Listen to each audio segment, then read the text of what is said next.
સાથે સાધુ થયા હતા અમે સુરત સ્વામી. તો સુરત સ્વામી જ્યારે મૂંઝવણ આવી ત્યારે સુરત સ્વામી કીધું કે સ્વામીજી આ માર્ગે હું કેવી રીતે ચાલી શકીશ?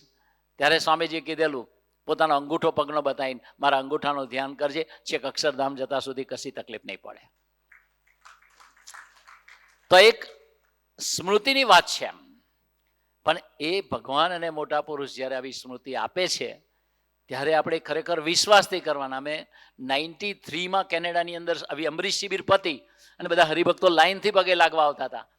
તો એક હરિભગતનું શરીર ડ્રોપ થતું હતું વજન. પછી સ્વામીજીને કીધું, સ્વામીજી કે કેમ સુકાઈ ગયા? તો કે સ્વામી ખબર નહીં, ડૉક્ટરને ખબર નથી પડતી.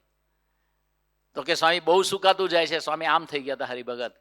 સ્વામી કે ચિંતા ના કરતા, સાધુ હરિપ્રસાદને સંભાળ્યા કરજો, હવે પછી શરીર નહીં સુકાય.